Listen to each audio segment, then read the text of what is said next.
Hello, welcome back to my channel.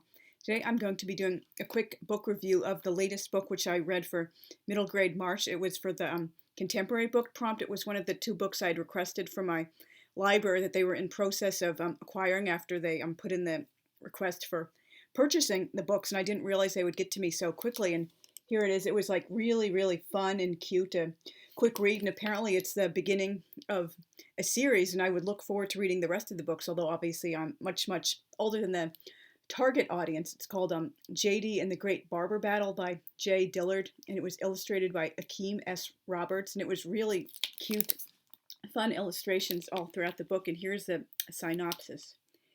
JD has a big problem. It's the night before the start of third grade, and his mom has just given him his first and worst home haircut. When the steady stream of insults from the entire student body of Douglas Elementary becomes too much for JD, he takes matters into his own hands and discovers that, unlike his mom, he's a genius with the clippers. His work makes him the talk of the town and brings him enough hair business to open a barber shop from his bedroom. But when Henry Jr., the owner of the only official local barber shop, realizes he's losing clients to JD, he tries to shut him down for good. JD decides there's only one way to prove who's the best barber in all of Meridian, Mississippi.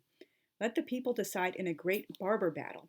And I really enjoyed this book. All the characters really came alive, like JD's mother, his grandparents, whom his family lives with, his older sister, Vanessa, his baby brother, Justin, and all of his friends, like Jordan, Xavier, Eddie, and Jessica, who's the only girl on the Pee Wee football team because, in elementary school, the physical, biological differences between the sexes aren't so differently pronounced yet, so they can still fairly compete on the same sports team, unlike with adults, but obviously that's a whole other topic for another video. And I really enjoyed this book. The story flowed really well. It was fun and cute when JD's mom gives him a bad haircut because they're not allowed to get their hair officially cut in an actual barber shop until they're 9 years old, and he's only 8 at the start of the story, and it just goes horribly wrong, and everyone is teasing him and making fun of him, and he tries to keep a baseball cap on at school, and the teachers don't really allow that, and so finally he has enough and tries to fix his hair by getting his mother's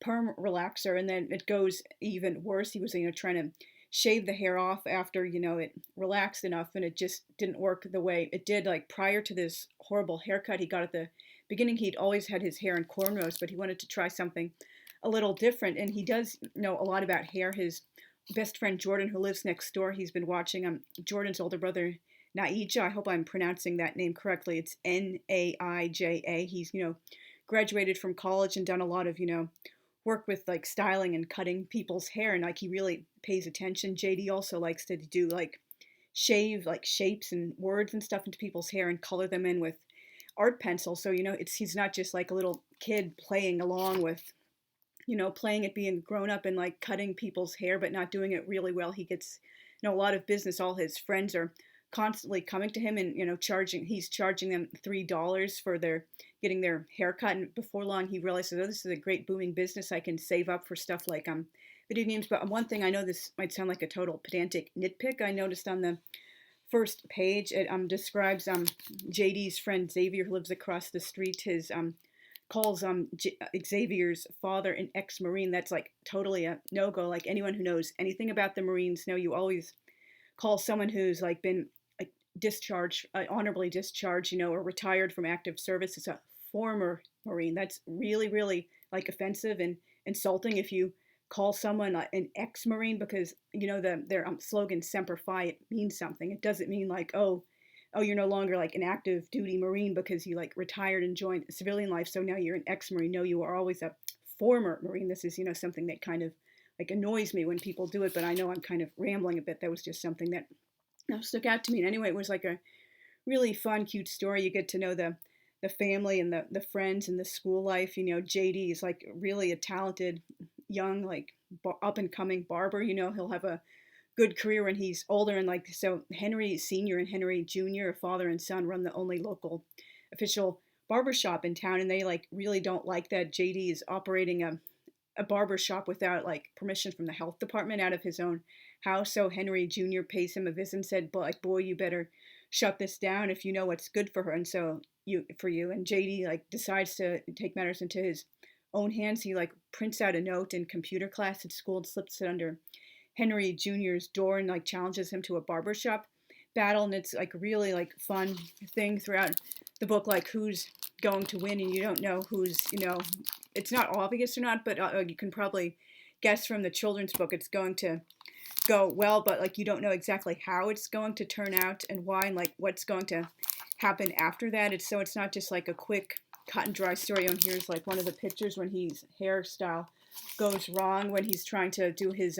use his mom's product. And I also like they had typefaces like this throughout the book. It wasn't just the regular typeface. That's something you don't really find in adult books very often. And although there was one other thing I noticed about the book, I mean, this isn't necessarily a bad thing depending on what you want a book to do, but there were many topical references, like to current things like Instagram or Pinterest or modern celebrities and like modern slang. Do you really think kids will still know who these like people and like things are in 10 years now? Because lots of topical references, that's a pretty good surefire like guaranteed way to quickly date a contemporary book. So that's why you kind of want to be like easy on the like current references so it can last beyond that generation, or at least within the first 5 years if you want a book to have like an audience. I know that's something people do complain about with like contemporaries from, let's say, like my era. Like that's why they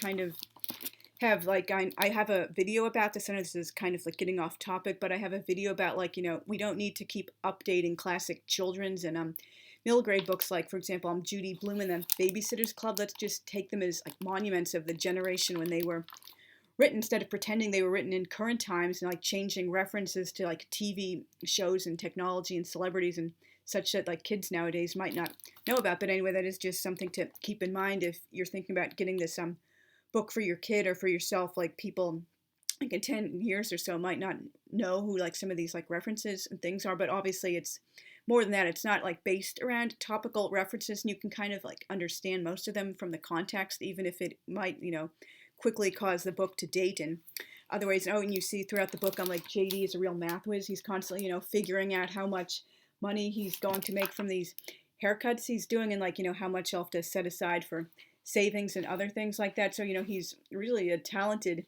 kid, and he knows a lot about, hairstyles, like a lot more about hairstyles than I would have known at that age, or still know. I'm a tomboy. I don't really keep up with, hairstyles and things like that. And this is, I just love all these fun, cute little illustrations. It's just, just a cute, fun story. I can't recommend it highly enough. And this is from the hair competition. It's just, really a cute, fun story. And there's a fun twist at the end, which, kind of sets things up for a sequel or a little series with these books. And I would love to, look forward to like reading more books in this series when they come out. This book was just published last year, and it's like I guess the author has a lot of promise. I'm looking forward to seeing what else he might do with his book. Oh, and this is a picture of JD's first client, his baby brother Justin, giving him a haircut to see how it works before he takes matters into his own hands and tries to fix his own hair again before it like goes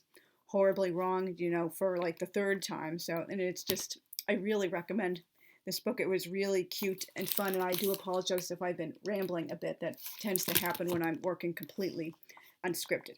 So thank you very much for watching. If you watch this video all the way to the end, please leave me a comment, because I'm kind of, getting tired of seeing like 0 comments for like 99% of my book review videos, to the point I'm considering no longer doing book review videos anymore after Middle Grade March, until I've built up more of a like consistent, substantial like viewer and subscriber base. Because like, why should I spend time and effort on a type of video which people aren't watching? Why not just go back to the tried and true like video content that was getting like people to like watch and comment, like my Dantean posts, and about more like substantial booktube and authortube topics. So please thank you for watching. Again, please consider liking, sharing, subscribing, and commenting if you've not subscribed to me already. And I really do appreciate anyone who watches my videos. See you guys again very soon. Thanks. Bye.